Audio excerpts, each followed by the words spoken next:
Tonight on News at 9, heavy rains create havoc across the country. Ratnapura, the worst hit. First at 9, this is Other Derana 24/7. President meets Australian Prime Minister, discusses enhanced bilateral cooperation. Brigadier accused of commanding Ratupaswala shooting, arrested and remanded. Newly appointed Foreign Minister to restructure country's foreign service.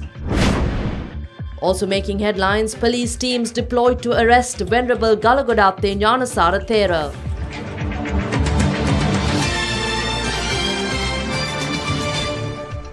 Good evening and a warm welcome to your prime time news at 9. We begin with some news just in. With severe weather conditions prevailing in the country, the Disaster Management Centre advises those living along the river banks of Ging River at Tavalama and Baddegama to evacuate due to rising water levels. Let me take the news item once again that we've just got. The severe weather conditions prevailing in the island and the country across several parts.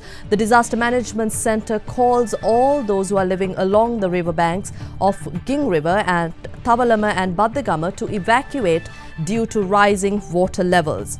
And we move on to begin with the day's top story tonight. The third day of President Maithripala Sirisena's state visit to Australia began today and was marked with the two countries pledging to enhance cooperation as the two heads of state held bilateral discussions in Canberra. President Maithripala Sirisena and the Australian Prime Minister Malcolm Turnbull met at Parliament House in Canberra and held bilateral talks with the participation of ministers and officials of both nations.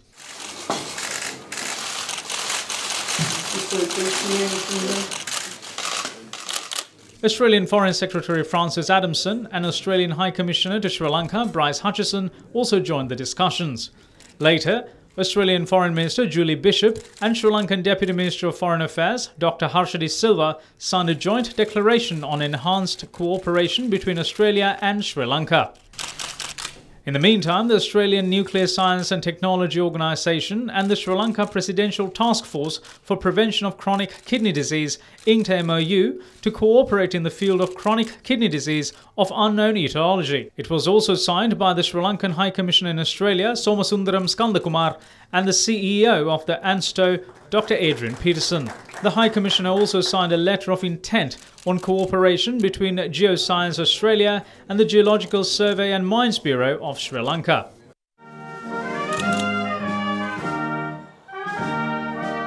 Upon arrival at the Government House, President Maithripala Sirisena and the delegation were welcomed by Australia's Governor-General, Sir Peter Cosgrove and Lady Cosgrove. The ceremony also included a guard of honour for the President.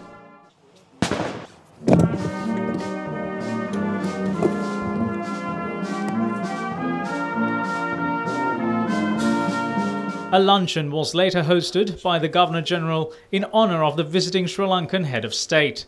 The world geopolitical and geo-economic center of gravity is shifting to Indian Ocean, and Sri Lanka with its strategic geographical location can assert itself as a global maritime hub and economic growth center in the Indian Ocean. This will open up new opportunities for Sri Lanka to develop regional and international cooperations to bring prosperity for our people. I wish to assure all of you that our national unity government is committed to bring about a positive change of attitude among the people through national reconciliation and economic development. We love Sri Lanka for all kinds of reasons, but right in the shop window is the magnificent athleticism of your magnificent cricket team. Cricket and sport are only one part of a relationship, Mr. President, that is diverse and nuanced with a genuine affection between our people. Our two-way trade is approaching $1 billion Australian dollars, and our business people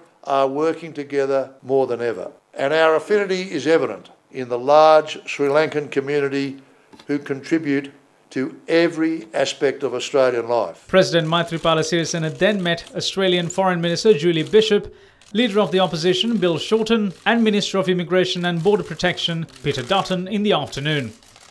The President also met the Australian Minister of Defence, Maurice Payne. Concluding his tour in Canberra, the President left for Sydney in the afternoon. Upon his arrival, the President met with the Sri Lankan community in Sydney.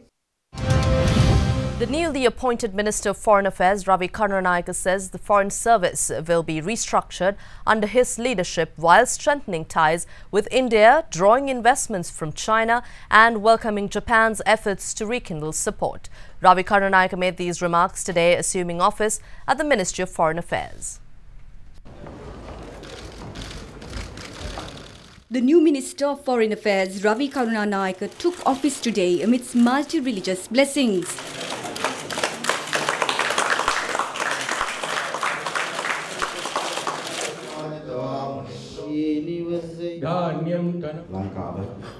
Former Minister of Foreign Affairs, Mangala Samaraweera, was also present to greet the incoming minister.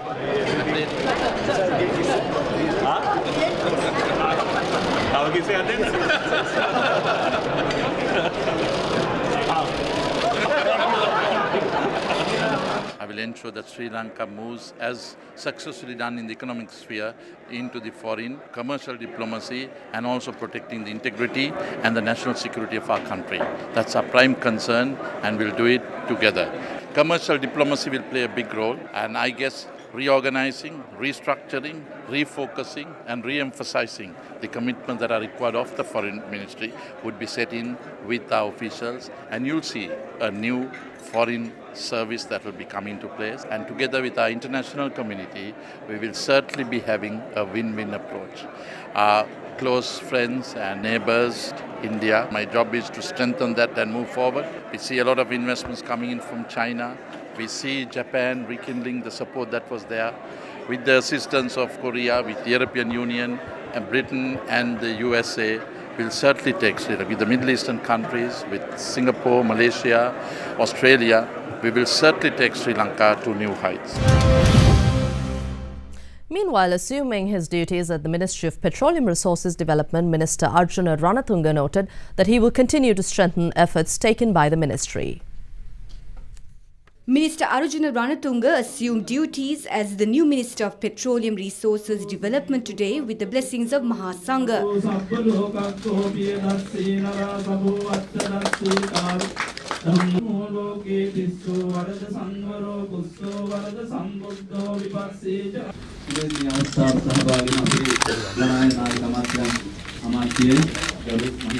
Minister Arjuna Ranatunga earlier held the Ministry of Ports and Shippings.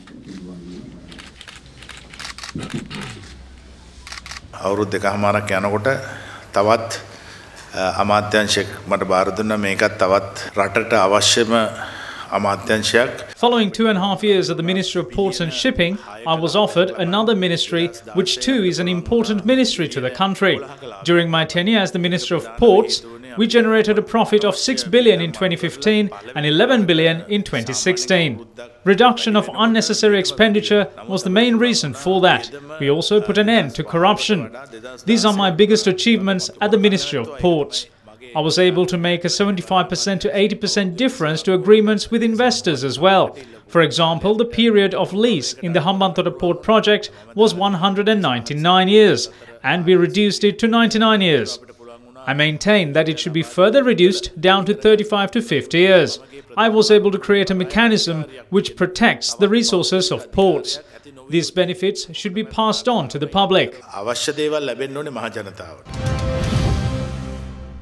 The recent cabinet reshuffle continues to be a talking point, with former President Mahinda Rajapaksa saying the reshuffle is pointless.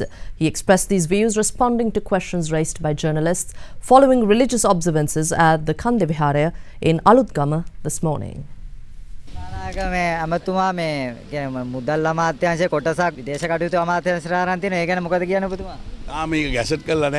It is not yet gazetted. I don't think such a thing will be done. My stance is that handing over a part of one ministry to another ministry is not right. Now it is Mangala Samaraweera who is the Minister of Finance. All of them have worked together. The economy cannot be improved without changing the policies. The entire country will be sold. What will the future generations be left with?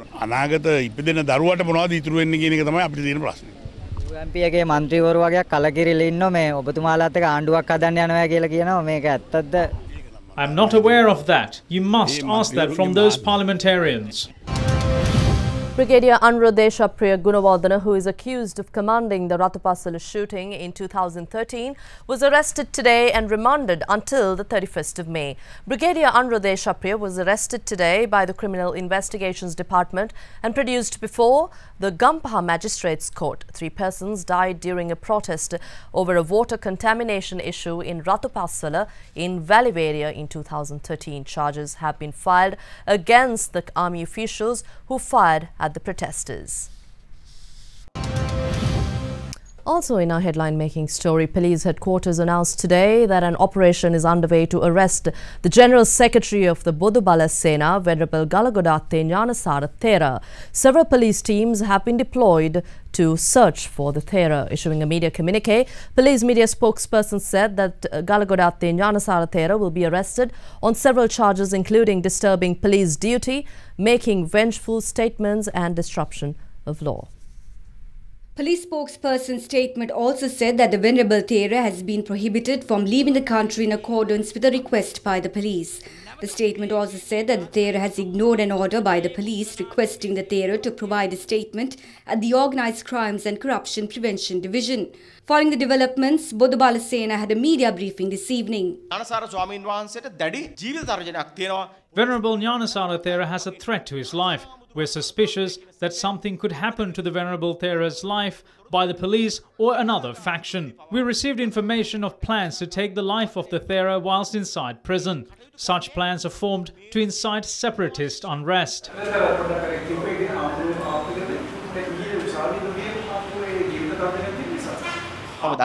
As far as I know, the Venerable Thera is in a secret location due to the threats to his life. With the onset of the southwestern monsoon, a severe weather condition, a disaster situation is reported from across the island. Earlier on, a short while ago, we mentioned that the Disaster Management Centre advised those living along the riverbanks of Ging River at Tavalama and Baddagama has been advised to evacuate due to rising water levels. For more details, we cross over to Catherine Chang from our weather centre.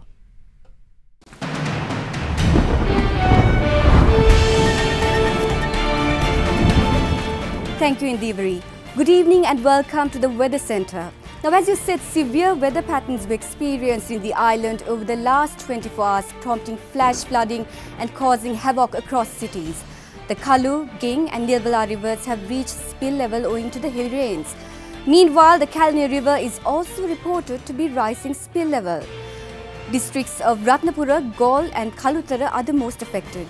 Our correspondent managed to capture footage of the current situation in several areas across the island owing to the inclement weather condition. With the onset of heavy rain, several areas in the Ratnapura district have been inundated.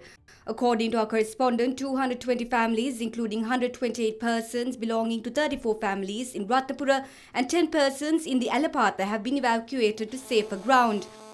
Hello?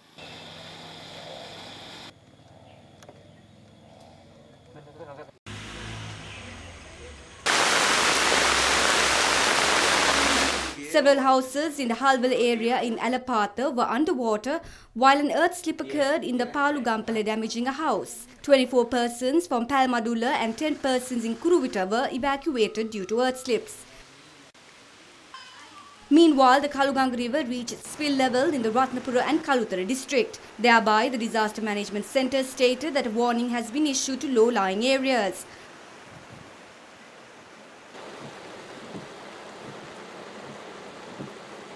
Several areas including Colombo, Kalani and Biagama were also inundated.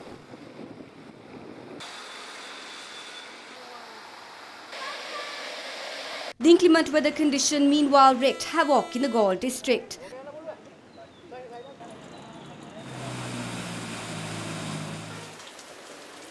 A wall collapsed atop 30 houses in Ambalangoda, causing partial damages. Heavy rains flooded the weekly market while Madu River in Balapitiya reached spill level, flooding the Ovilana in Pathamulla. A backhoe was used to widen the estuary of the Madu River. Main roads in the city of Gaul were also left inundated owing to heavy rains.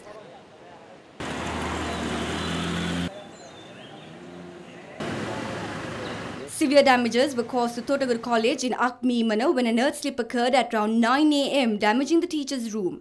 School administrators called on the school's closure due to the incident.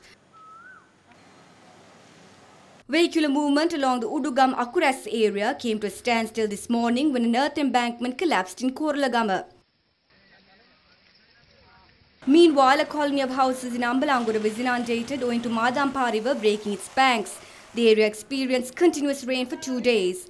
Subsequent to the plea of area residents, did the officers take measure to open spill gates of the Madampa River to release flood waters this morning. The Disaster Management Centre stated that 6,500 persons belonging to 1,701 families have been affected by floods in the Gaul district. Meanwhile, the Badrelia Kalaban Road and surrounding areas were inundated owing to Manguru River breaking its bank. Furthermore, parts of a wall of the Gatatana Valangala Primary School collapsed due to the inclement weather. A 7-year-old child was injured when a tree collapsed on a house due to strong gusts of wind passing through the Rattota Bandarapul area in Matale. He is currently receiving treatment at the Matale District Hospital. Meanwhile, strong gusts of wind which blew across Vaunia last evening caused damage to 5 motorcycles and a house when a tree was uprooted in the area. Several houses in the Kinya, Kuchaveli and Trincomalee areas were reported to have been damaged last night owing to strong gusts of wind. Subsequently, the residents were relocated at safer grounds. Fishermen in Batticlo refrained from going to sea due to the inclement weather, while 150 houses of fishing villages in the Vakare, Valachena, Kaluwankeda and Kalavankudi were damaged due to strong winds.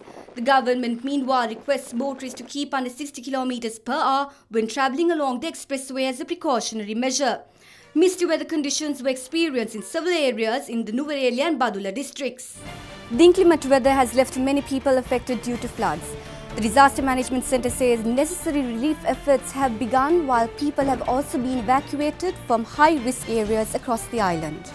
According to the Disaster Management Centre, 220 persons of 58 families have been affected by the heavy rains in the Ratnapura district. Furthermore, 6,507 members of 1,701 families have been affected in the Gaul district, while 10 families have been displaced in Kalutara owing to the adverse weather conditions.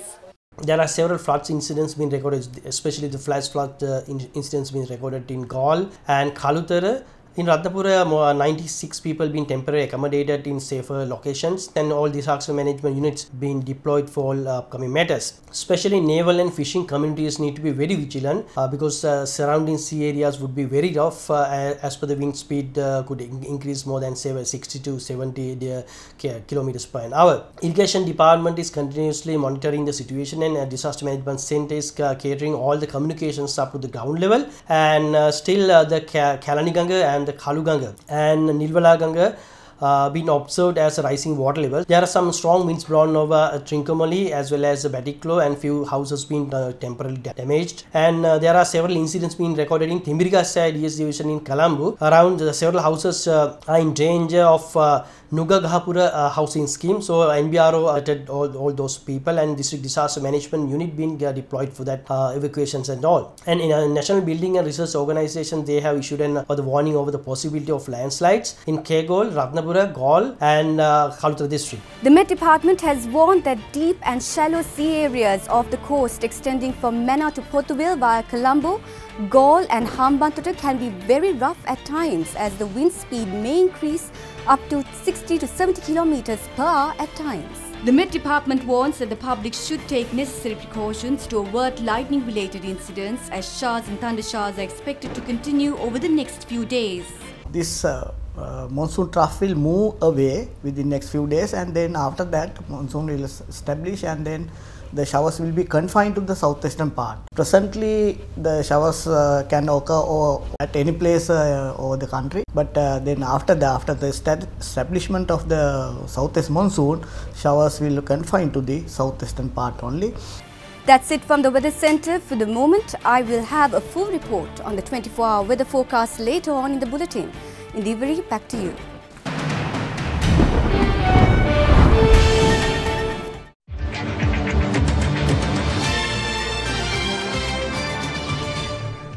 Welcome back. In other local stories, the deputy leader of the National Freedom Front, Jayantha Samaravira, says the Department of Inland Revenue will be weakened through the proposed Inland Revenue Amendment Act. The parliamentarian made these remarks at an event held at the office of the National Freedom Front today. On the 2nd of May, the ministers of the new government approved a new Inland Revenue Amendment Act within the cabinet. They did this to weaken the Inland Revenue Department and to hand over the tax-related processes to the private sector. They also wanted to penalise the public by imposing severe taxes. Now they are attempting to table the act in Parliament. This Inland Revenue Amendment Act was introduced by the IMF. And if the employees earn at least a rupee more than their yearly income of 500,000 rupees, they would have to pay a tax of 4 to 24%.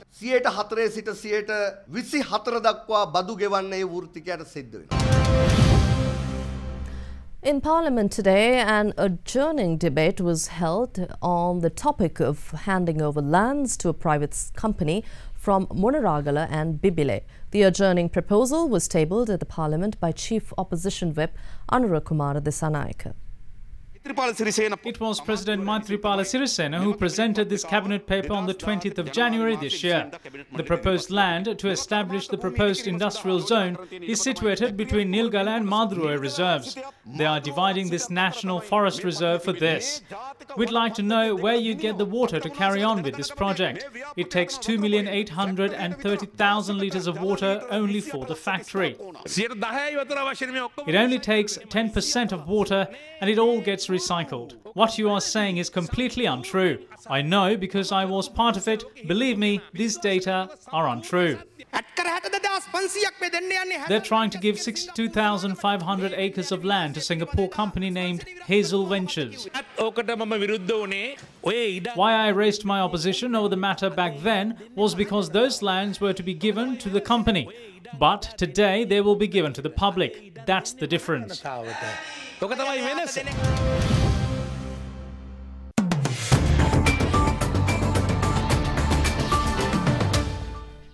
And the Colombo Equity is subdued after yesterday's active trading session. The benchmark indices closed flat, with the all-share price index gaining 3.28 to close at 6,714.95, while the S&P SL20 index only added a mere 0.71 index points to close trading at 3,846.81. Market turnover was around 394 million rupees, quite and relatively low compared to the past few days. Top contribution to turnover came from 55 million rupees from Sampath Bank.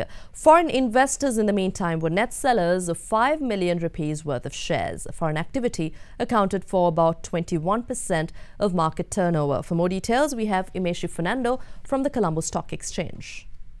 The market capitalization at the end of the day was 2,970.5 billion rupees. Top 5 gainers of the day were Blue Diamonds, Non-Voting, Nuvareli Hotels, Muscalia Plantations, Orient Finance and Braklanka Finance, while the top 5 losers were PC Pharma, Lucky Lanka, Adam Capital, Bearwell Resorts and Sigiriya Village. Now here's a look at how the Sri Lankan rupee traded across other major currencies today.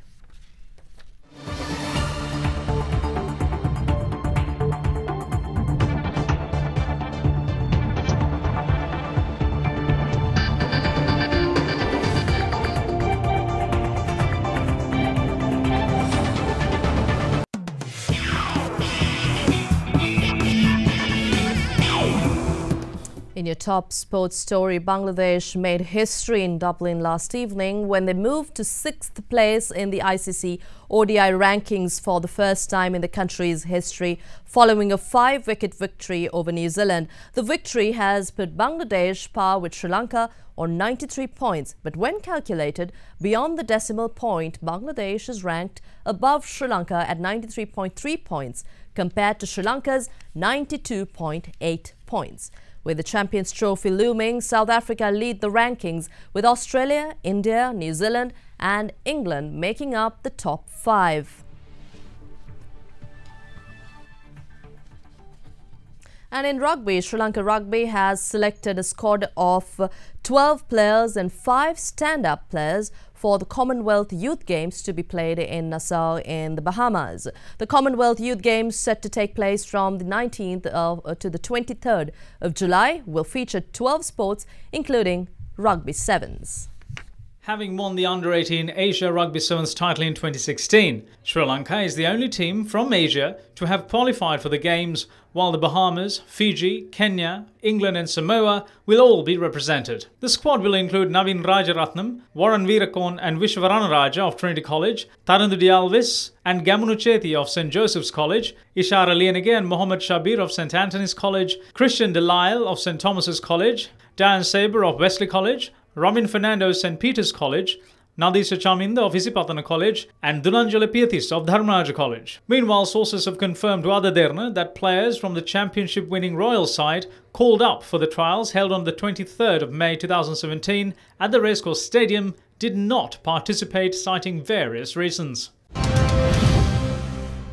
And we move on to football. In the wake of a devastating attack, Manchester United restored the city to a semblance of normalcy when they clinched the Europa League title for the first time in the club's history last evening. Jose Mourinho's men took the title, beating Ajax 2-0 in a thrilling finale in Stockholm.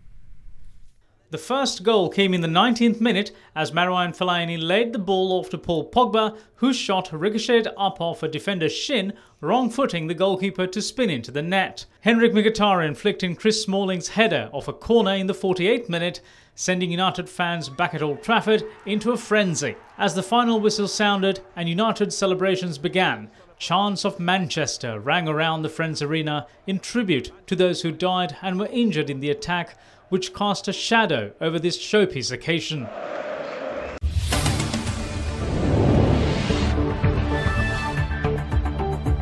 US President Donald Trump is in Brussels for what his team is describing as tough talks with other members of the NATO military alliance. Having been granted a short private audience with the Pope at the Vatican last afternoon, Donald Trump met Belgium's King Philip and Prime Minister Charles Michel ahead of talks with other NATO leaders and the heads of European Union institutions today. US President Donald Trump met with European Council President Donald Tusk and European Commission President Jean-Claude Juncker in Brussels earlier today, with heightened security around the European institutions in light of the visit. Trump, who voiced skepticism while campaigning about the EU's value and hailed Britain's Brexit vote to quit the bloc, will hear a call from European leaders for him to maintain Washington's long-standing support for integration on the continent, as well as to support free trade and efforts to combat climate change. Speaking following the meeting, EU President Donald Tusk stated that there are many issues that remain open for discussion, but he is not 100% sure that they agree on Russia matters. My feeling is that we agreed on many areas, first and foremost on counter-terrorism, and I'm sure that I don't have to explain why. But some issues remain open, like climate and trade. And I am not 100% sure that we can say today, we means Mr. President and myself, that we have a common position, common opinion about Russia. The US President is currently attending a summit of NATO leaders at the military alliance's headquarters. Now, as weather disrupted activity across several cities in Sri Lanka, we take a look at how the weather will be for the next 24 hours. We cross over to Katharina Cheng.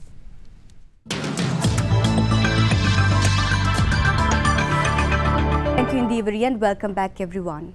Now, with the southwest monsoon setting in across the island, we can experience showers and thunder showers in the next 24 hours. Areas of Sabaragama, western, central, north central and eastern parts of the island can experience heavy rain and thunder showers in the next 24 hours, with some areas experiencing over 150 millimeters of rainfall. Temperatures of 28 and 33 degrees Celsius can be experienced in key cities across the island. That's it from the weather desk. Let's now take a look at the city-by-city weather forecast.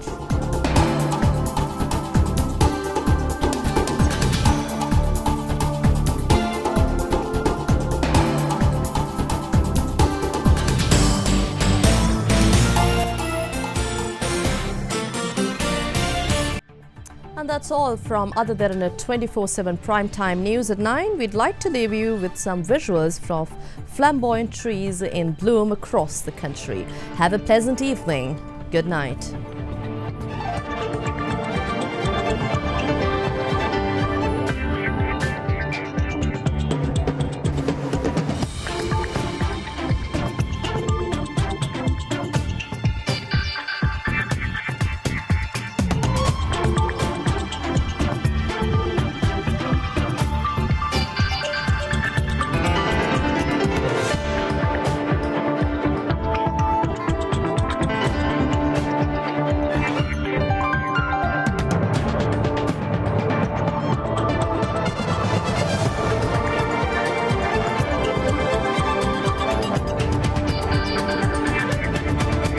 Bringing you the news and information 24 hours a day. This is Sri Lanka's premier news channel, Other Derana 24/7.